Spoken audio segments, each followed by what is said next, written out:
1차 결합이란 용어와 또 뒤에 가서 생성이란 용어를 또 약속을 하려고 하는데요.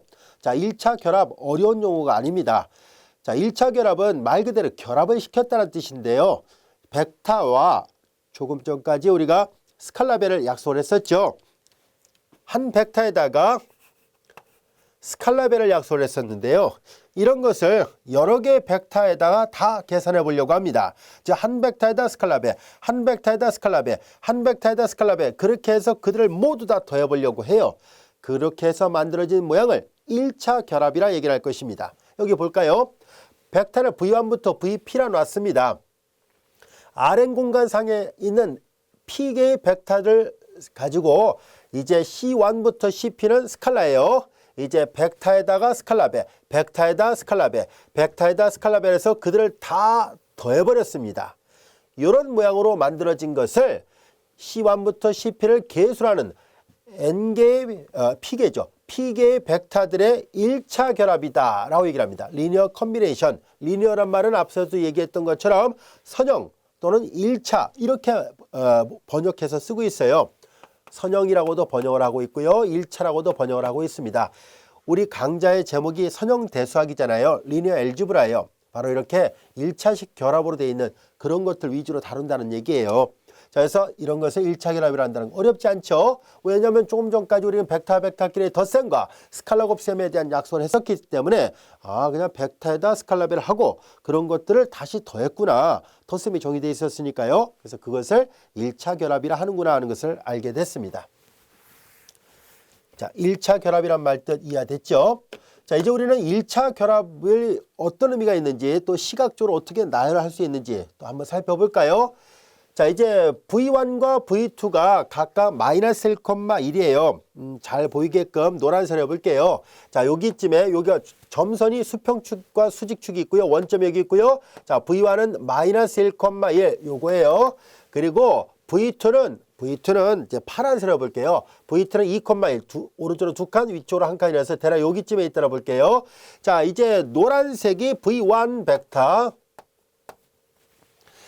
파란색이 V2 벡터가 있을 때, 자, U하고 W를 생성하는 V1과 V2의 1차 결합을 구해보세요라는 얘기예요. U는 어디 있는가 하고 봤더니 U는 여기에 있습니다. U는 여기에 있어요. 자, 그래서 여기서 1로 가는 걸 말하는 거네요. 자, 이렇게 돼 있습니다. 이거 대략 어떻게 되는지 한번 살펴보려고 해요. 자, 이제 요 모양을 지금 찾아보려고 하고요. 또 마찬가지로 W도 마찬가지로 구해보려고 합니다. W는 여기서 이쪽으로 가는 초록색 벡터예요. 자, 이렇게 되어 있습니다. 대략 어떤 모양인지 한번 볼까요?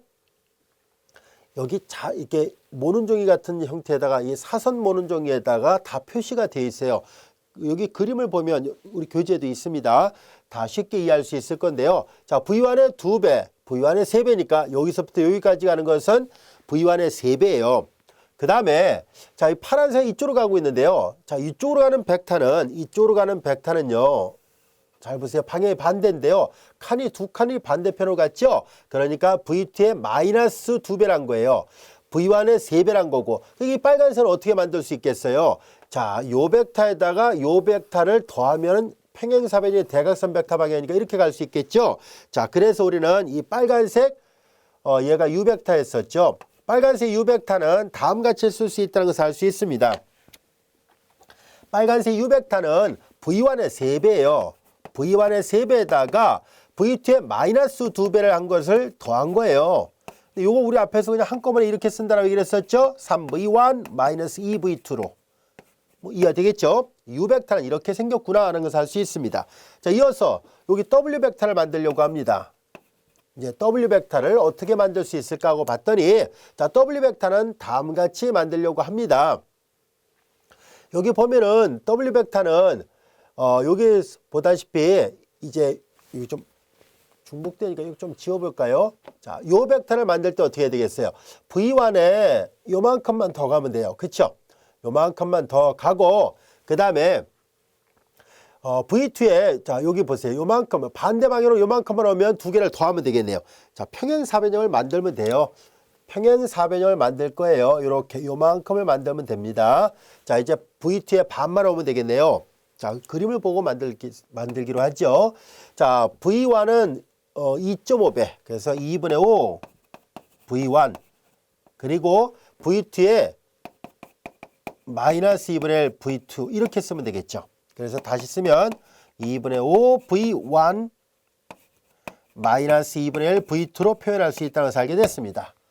그리고 나머지 점들도 여러분들이 보면 그림을 만들 때 평행사변형의 모양을 만들면 손쉽게 그 위치를 찾을 수 있다는 것을 알 수 있습니다.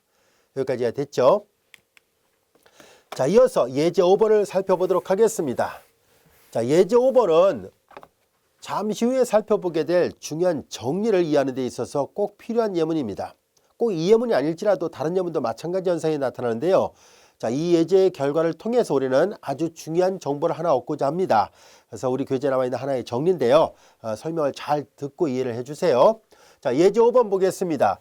A1 벡터, A2 벡터, B 벡터 이렇게 주어져 있을 때 X1, A1 플러스 X2, A2, A1, A2가 벡터예요. 오히려 X1과 X2가 지금 스칼라고요. 자, 이 1차 결합이 이퀄 B를 하나의 방정식이죠. 선형 방정식 형태를 나타내고 있는데요. 이 방정식을 만족하는 계수를 구해보세요라고 되어 있습니다. 자, 이 계수를 구하려면 연립방정식을 풀어야 되는 상황인데요. 한번 볼까요? 자, 우리는 X1, A1 벡터, X2, A2 벡터 이것이 이퀄 B 벡터예요. X1, A1 벡터는 1, 마이너스 2, 마이너스 5, X2, A2 벡터는 2, 5, 6이에요. 그리고 B 벡터는 7, 그리고 4, 마이너스 3 이와 같이 됐습니다. 여기까지가 됐죠?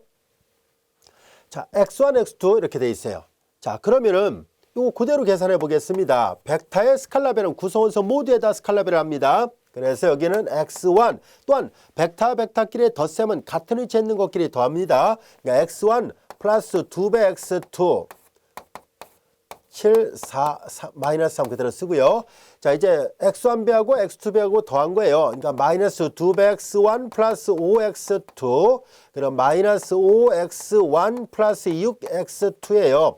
자, 이제 벡터와 벡터끼리 상등관계는 같은 위치에 있는 것끼리 같아야 된다라고 얘기를 했었죠. 그래서 연립방정식 문제가 됐습니다. X1 더하기 2배 X2 이퀄 7이 될 것이고 마이너스 2배 X1 플러스 5X2 이퀄 4가 되고 마이너스 5X1 플러스 6X2 이퀄 마이너스 3 이렇게 됩니다.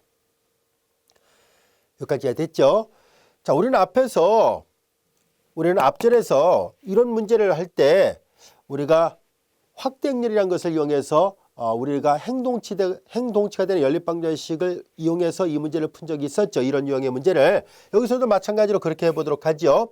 확대행렬을 만들도록 하겠습니다. 1, 2, 7 그리고 마이너스 2, 5, 4 마이너스 5, 6 마이너스 3입니다. 자, 그리고 이제 행동치가 되는 행렬을 화살표를 써서 이렇게 표시해도 되는데요. 우리 교재에서 나와 있는 것처럼 그냥 이렇게 파형기호를 써서 행동치가 되는 행렬을 나타내도록 하겠습니다. 자, 우리 여기에서 기본 행렬선을 적용해서 우리가 행동치가 되는 행렬 중에서 사다리꼴 형태를 만들어 보고 더 나아가서 기악 사다리꼴을 만들도록 하겠습니다. 우선 여기 보다시피 추측을 하나 생각을 했어요. 자, 이제 여기 이렇게 우리가 리딩 엔트리를 생각을 했고요. 위 아래가 다 0이 돼야 돼요. 사다리꼴이 되려면은 주성분 밑이 전부 다 0으로 돼 있어야 된다라고 얘기를 했었죠. 그래서 1행에다 2배를 해서 2행에다 더하겠습니다. 2배에서 더하니까 0이 되고 2배에서 더하니까 9가 됐어요. 2배에서 더하니까 18이 됐네요. 자, 5배에서 더하니까 0이 되고 5배에서 더합니다. 16이 되고 5배에서 더합니다. 5, 7, 35에서 3 빼기 32가 됐네요. 자, 이와 같이 됐습니다. 여기까지가 됐죠. 요 위에다 쓰겠습니다. 자, 이제 1, 2, 7, 1, 2, 7이 됐고요. 그 다음에 우리는 한 행에 0이 안에 상수배를 할 수 있다고 얘기를 했었죠. 두 번째에다 9분의 1을 곱하니까 0, 1, 2가 됐습니다. 세 번째에다가도 16분의 1을 곱했으니까 0, 1, 2가 됐어요. 자, 여기까지 됐죠. 자, 그리고 이어서 1, 2, 7이고 0, 1, 2가 있고요. 자, 두 번째에다 여기 리딩 엔트리가 나왔잖아요. 아래가 0이 나와야 되거든요. 그래서 두 번째에다 마이너스 1에서 더하니까 이렇게 0이 됐습니다. 이제 사다리꼴 모양이 되긴 됐습니다. 아직 기악 사다리꼴은 아니죠. 그래서 기악 사다리꼴이 되게끔 하기 위해서는 자, 이렇게 추축이 들어있는 맨 오른쪽에 그 열의 위부터 0을 만들어야 돼요. 0, 1, 2가 있고요. 자, 이제 우리는 여기까지는 전진 실행 단계였다면 후진 실행 단계를 시행을 합니다. 자, 두 번째에다 마이너스 2배에서 더하죠. 그러면 여기가 0이 되죠. 여기는 1이에요. 그대로. 마이너스 2배에서 더하니까 마이너스 4, 플러스 7이니까 3이 됐습니다. 여기까지 이해가 됐나요? 이제 이렇게 되니까 기악 사다리꼴이 됐어요. 우리 앞에서 얘기했었죠? 기악 사다리꼴이 되려면 리딩 엔트리가 반드시 1이 돼야 되고 그 리딩 엔트리가 들어있는 열의 그 나머지 원소는 전부 다 0으로 되어 있어야 돼요. 얘네들이 추축 위치고 추축 위치가 이렇게 추축열은 제1열과 2열이었었습니다. 근데 얘가 첨가행열이었거든요. 원래 이제 점선은 없어요. 근데 편의상 이렇게 점선을 그어보면은 얘가 옆에 있는 이 숫자를 덧붙여서 만든 거잖아요. 자, 보세요. 여기까지가 개수행열이고 개수행열에서 잘 보세요. 열의 개수가 2개인데 추축열도 2개라는 얘기는 그 말은 건 무슨 말이에요? 추축열이 기본 변수의 개수를 나타낸다 했었잖아요. 추축열의 개수가 그러니까 전체 열의 개수는 총 변수의 개수를 나타내게 되는데요. 총 변수 x1, x2 두 개가 있었는데 추축은 그 추축열이 들어있는 그 열의 개수는 기본 변수의 개수예요. 그러니까 전체 우리가 변수의 개수가 2개인데 기본 변수도 2개라는 얘기는 자유변수가 없다는 얘기예요. 자유변수가 없다는 얘기는 유일한 해를 갖는다라고 얘기를 했었죠. 그래서 확인해 보니까 얘는 유일한 해를 갖게 되는군요. 따라서 대괄의 연립방정식을 다시 구성을 하니까 x1 이퀄 3이 될 것이고 x2 이퀄 2라는 것을 알게 됐습니다. 이 말은 여기 나와 있는 이 x1과 x2를 구할 수 있나요? 라고 물어봤거든요. x1과 x2가 구해질까요? 라고 물어봤는데 확인해 보니까 x1은 3이고 x2가 2라는 것을 알게 됐습니다. 따라서 다시 쓰면 3a1 벡터 더하기 2a2 벡터 이퀄 b라는 것을 알게 됐습니다. 이렇게 열 벡터들의 1차 결합으로 b 벡터가 만들어졌구나 라는 것을 알게 됐습니다. 여기까지 됐나요? 자, 근데 이 열 벡터가 뭐였을까요? 여기 첨가행렬을 놓고 본다면 제1열, 제2열이었었잖아요. 그쵸? 1, -2, -5, 2, 5, 6이 바로 1열, 2열이었고 오른쪽에 b 벡터가 자 이렇게 첨가행렬에 붙어있는 그런 원소였어요. 자, 여기까지 이해됐죠? 자, 지금 다뤘던 이 예제를 가지고서 우리는 좀 더 일반화된 다음 같은 정리를 살펴보도록 하겠습니다. 자, 다음 정리 한번 볼까요?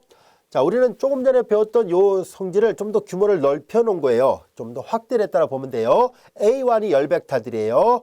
A1, A2 쭉 가서 AN이 열 벡터들이고 각각의 스칼라벨을 했어요. 그들의 1차 결합이 B라고 가정했을 때 얘네들에 대응하는 첨가행렬은 방금 전에 했던 거와 똑같죠. 얘를 보고 만든 첨가행렬이 이렇게 돼 있으니까 A1 열 벡터, A2 열 벡터 그리고 B를 이렇게 놓고 바로 붙여놨잖아요. 그 마찬가지죠. 이 연립 방정식, 이 방정식에, 이 벡터 방정식에 A1 열 벡터, A2 열 벡터, AN 열 벡터, B를 붙여놓은 얘가 바로 첨가행렬이 되는데요. 자, 이렇게 되는 선형계와 같은 해를 갖는다. 이해됐죠? 이 방정식을 푸는 것은 이 방정식을 푸는 것과 똑같다라고 얘기를 했었습니다. 방금 전에 우리가 예문을 통해서 한번 확인해 봤어요.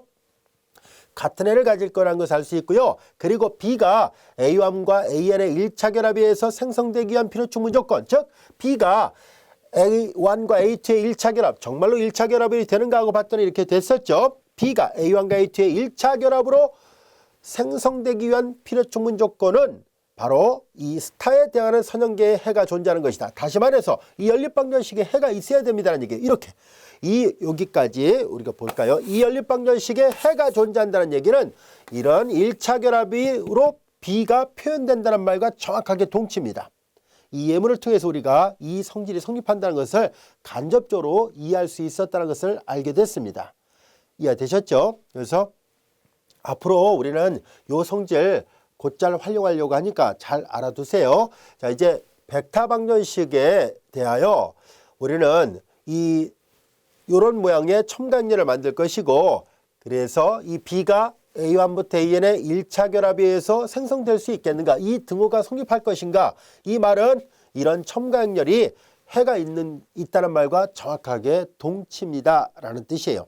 잘 알아두세요. 자, 이제 우리는 중요한 용어를 하나 학습을 해보려고 합니다. 바로 생성이라는 용어인데요. 자, 이 생성, 이 정의이긴 하지만 여러분들 별 표시해놓고 잘 알아두세요. 우리 뒤에 가서 벡터 공간이라는 것을 다뤄보려고 할 텐데요. 바로 그 벡터 공간을 다루다 보면 자연스럽게 기저라는 말을 하게 되는데요. 이 기저를 이해할 때 반드시 필요한 두 가지 선행될 조건이 필요해요. 바로 1차 독립이란 말과 아직 안 배웠습니다. 그리고 생성이란 말인데요. 바로 여기 나와 있는 이 생성이에요. 이 생성이 바로 우리가 이 기저를 이해할 때 꼭 필요하거든요. 그래서 일단 이 중요한 용어니까 잘 알아두세요. 좀 생소할 수도 있겠지만 생성, 쉽게 말해서 우리말로 풀어서 얘기한다면 만든다라는 뜻이에요. 뭔가를 만들어냅니다. 이런 뜻이에요. 자, 그래서 한번 정의를 살펴보도록 할까요? Rn 공간상에 P개의 벡터가 있습니다. V1부터 VP가 있고요. V1부터 VP의 모든 1차 결합으로 이루어진 집합을 앞으로 SPAN, 말 그대로 스팬입니다. 스팬. 이 스팬은 만든다는 뜻이에요. 이 생성이라는 단어는 영어 단어 스팬이라는 뜻이 있고요. 또는 generate라는 말이 있어요. 그래서 어떤 책에서는 generate 한다라고도 써서 표시하는 사람도 있고요. 생성이란 단어 그대로 쓴 것뿐이에요. 수학 기호로 그냥 써서 표시한 것뿐이에요. 또 우리 책에선 저자가 SPAN을 다 써서 표시하는데요.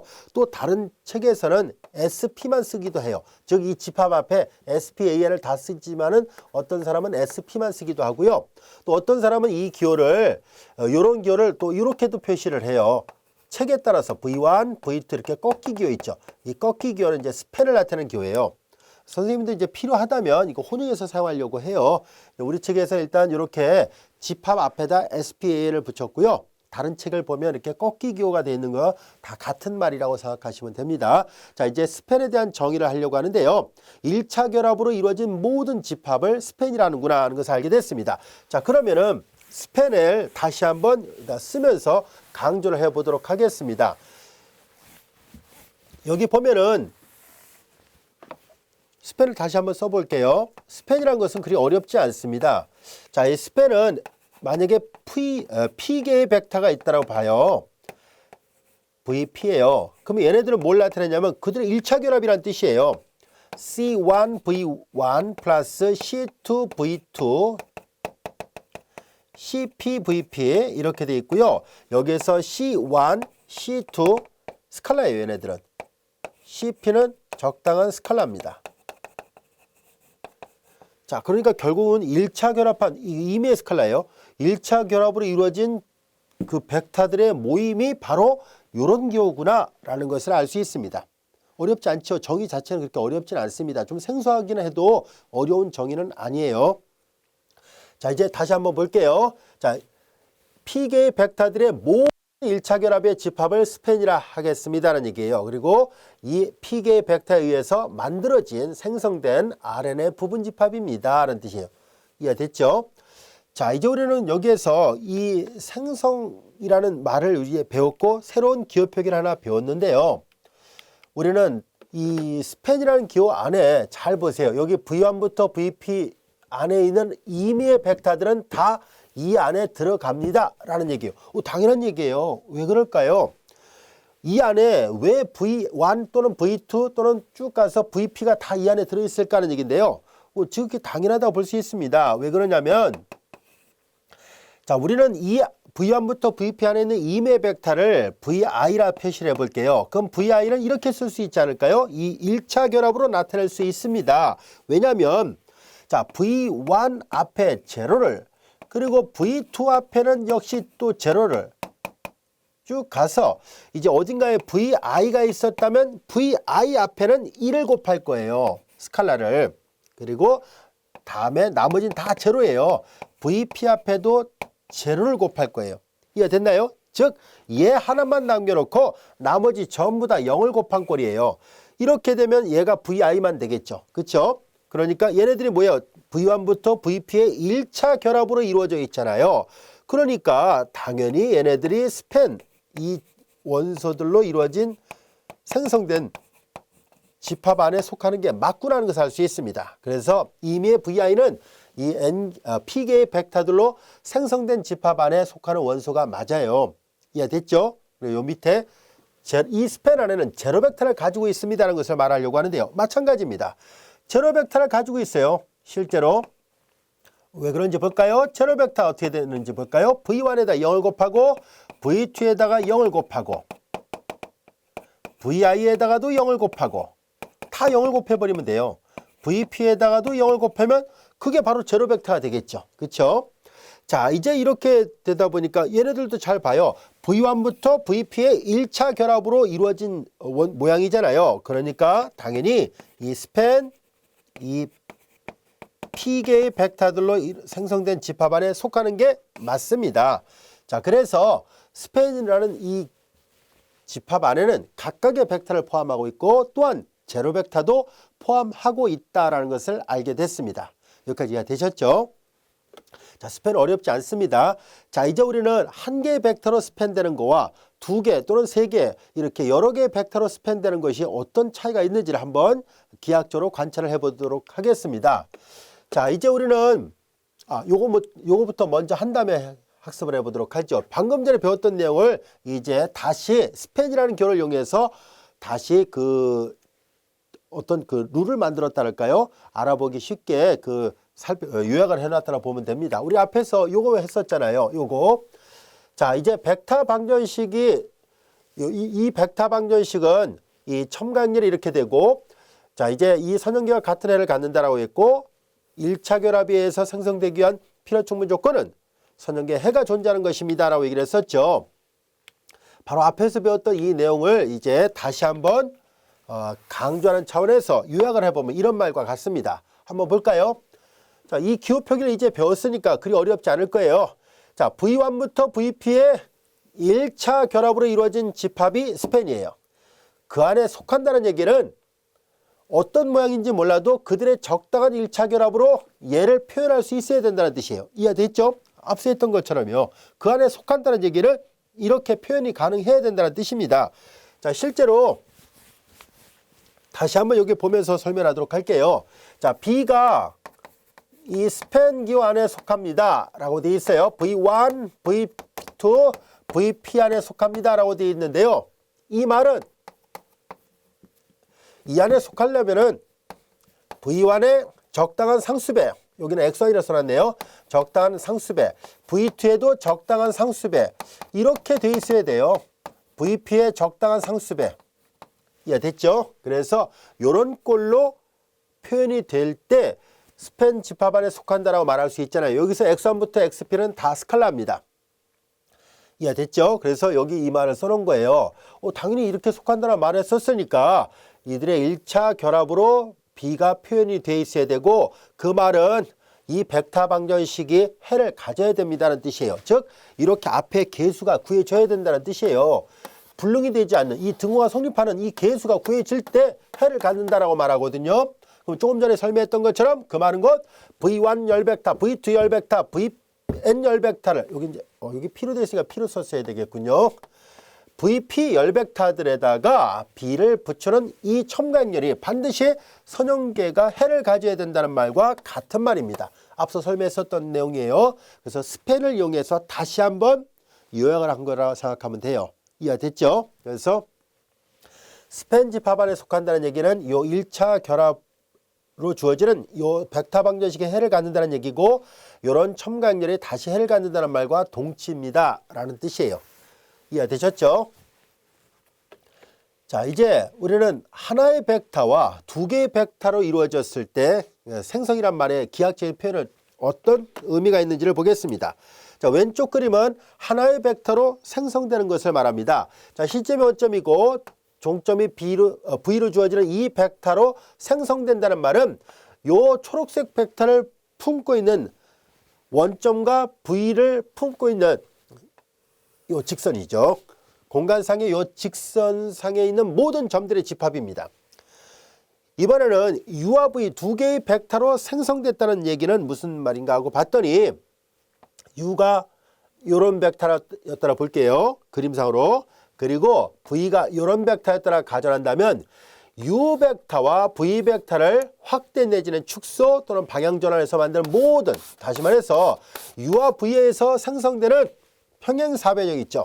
얘네들로 이루어진 이 영역을 우리가 이렇게 표현할 수 있습니다라는 얘기예요. 얘가 바로 스팬 UV란 얘기예요. 자, 기하학적으로 이해되어 있죠. R3 상에서 두 개의 벡터로 생성되면 이렇게 보다시피 평면을 나타내게 되고요. R3 상에서 한 개의 벡터로 생성되면은 공간상에 이렇게 원점을 통과하는 직선을 나타내고 있구나 하는 것을 알 수 있습니다. 둘 다 원점을 통과합니다. 기하학적으로 충분히 이해할 수 있을 거라 생각합니다. 자, 이제 우리는 간단한 예문 하나 살펴보도록 할게요. A1 벡터, A2 벡터, B 벡터가 각각 이와 같이 주어져 있고 이제 A1, A2의 두 열 벡터가 R3 내에 원점을 지나는 평면이 된다면 이 B가 이 평면에 속할까요? 라고 묻고 있습니다. 자, 그러면은 이게 무슨 말일까요? 조금 전에 이렇게 두 개의 벡터로 이루어진 이런 평면에 이 B 벡터가 놓이는지를 묻고 있습니다. B 벡터가 이 안에 있다는 얘기는 결과적으로 뭐예요? 이 B 벡터 이 안에 있다는 얘기는 두 개의 벡터들의 1차 결합으로 얘를 표현할 수 있어야 된다는 뜻입니다. 말뜻 이해됐죠? 그래서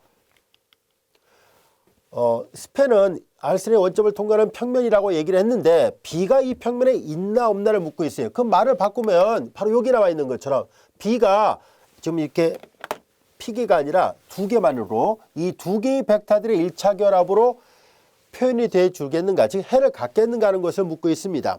만약에 이 두 개의 벡터들의 1차 결합으로 해를 갖는다면은 이 B는 그 스팬 두 개의 벡터로 생성되는 집합 안에 있다라고 말할 수 있고 두 개의 벡터로 생성되는 집합 안에 있다라고 말할 수 있고 만약에 이 방정식의 해를 갖지 않는다는 얘기는 두 개의 벡터에 의해서 생성되는 평면 위에 놓이는 벡터가 아니라는 뜻을 내포하고 있습니다. 자, 그래서 우리는 직접 한번 이 문제를 풀어보도록 하죠. 그래서 결국은 첨가연결을 만들어서 선형계가 해를 갖는지 안 갖는지를 보면서 이 문제를 해결할 수 있습니다. 자, 그래서 한번 풀어보도록 할게요.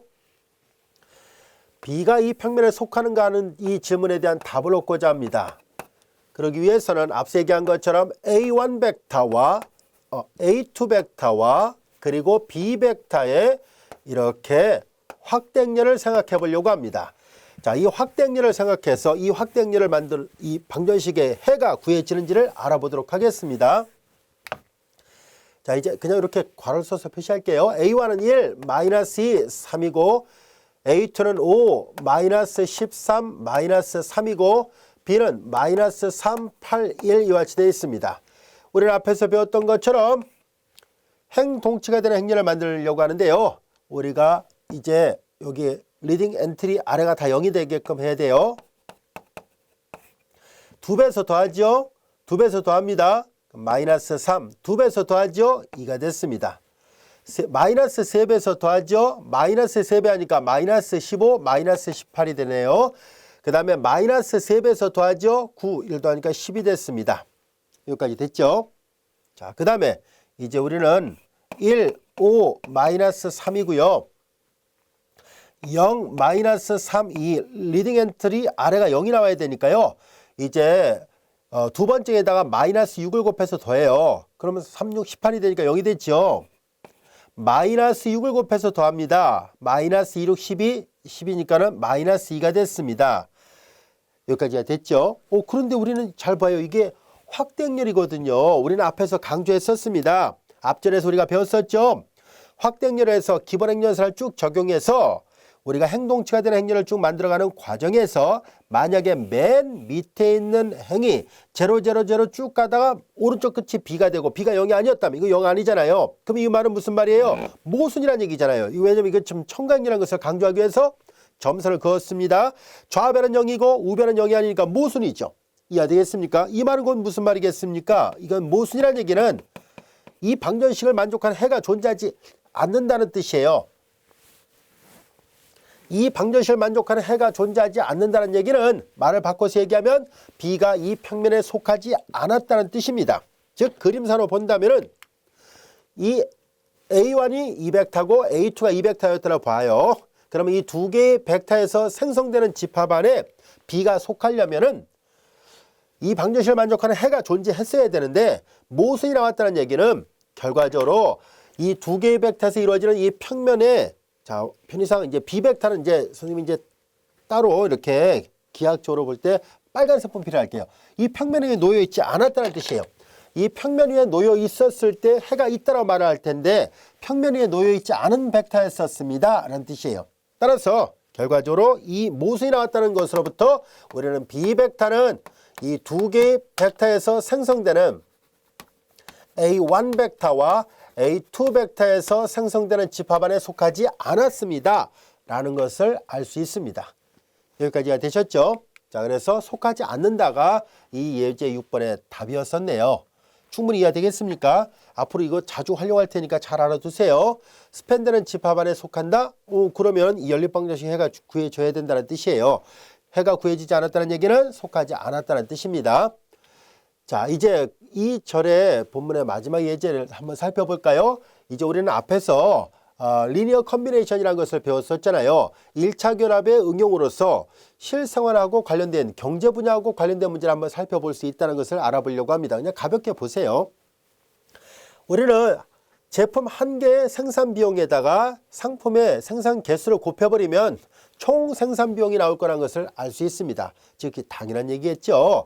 하나의 생산 비용에다가 생산된 총 개수를 곱하면 그 물건을 생산하는 데 드는 총 비용이 나온다는 것은 금방 알 수 있는데요. 이와 같이 1차 결합은 이런 용도로도 사용할 수 있습니다는 얘기예요. 즉 선형대 수학이 주로 경제 경영학에서도 많이 활용된다고 얘기를 했었잖아요. 물론 수학과에서도 많이 사용되는 과목이긴 하지만 공학에서도 많이 쓰지만 이와 같은 의미 때문에 경제나 경영 또 통계학 분야에서도 많이 활용되는 그런 중요한 과목이에요. 자, 이제 우리 간단하게 예제 7번 한번 살펴보도록 할게요. 예제 7번 봅니다. 두 개의 상품 B와 C에 대한 재료비, 인건비, 경상비가 각각 달러당 비용이 이렇게 돼 있어요. 그래서 0.45달러, 0.25달러, 0.15달러 이런 식으로 돼 있을 때 자, 이제 이 벡터에다가 스칼라베가 의미가 어떤 것이 있을까요? 라는 얘기예요. 경제적인 해석을 하라는 얘기인데요. 이건 뭐 다른 거 아니에요. 그냥 100B를 계산해 보라는 얘기예요. 100B. 100B 벡터는 그러니까 다 100배를 하면 되잖아요. 그 0.45달러에다가 100을 곱했으니까 그러니까 45달러, 그리고 25달러, 그리고 15달러라는 뜻이에요. 이해됐죠? 자, 그리고 X1달러짜리 상품 B와 X2달러짜리 상품 C. 자, 이제 얘네들을 각각 생산하고 싶을 때 회사가 들어야 할 여러 비용을 나타내는 것을 벡터로 표현해 보세요라는 얘기예요. 그러면은 이렇게 하라는 얘기예요. 우리는 이 B에 X1배를 하고요. 들어야 여러 비용이 있잖아요. 그러니까 우리가 그 코스트 비용을 나타내는 식은 이렇게 하세요라는 얘기예요. 자, 이제 이 B 벡터에다가 X1달러를 그리고 C 상품을 생산하고 싶을 때 C 상품에 대한 각각의 재료비, 인건비, 경상비가 비용이 이렇게 나와 있잖아요. 그래서 조금 아까 얘기한 것처럼 비용에다 개수를 곱해야 되잖아요. 그래서 이제 이렇게 X1달러짜리 상품 B와 X2달러짜리 상품 C를 생산하고 싶다면 이렇게 계산하면 됩니다 라는 뜻이에요. 이해됐죠? 자, 그래서 1차 결합이 이제 이런 내용으로 활용됩니다라는 뜻이고요. 경제적인 분야에 대한 그 좀 선형대 수학의 활용은 앞으로 좀 더 가면서 각 부분 절마다 저자가 응용 문제로서 넣어놨으니까요. 그때그때 한번 또 살펴보도록 하겠습니다. 자, 지금까지 우리 교재 1장 3절을 학습을 했었고요. 이어서 1장 4절 행렬 방정식에 대해서 같이 공부하도록 하겠습니다.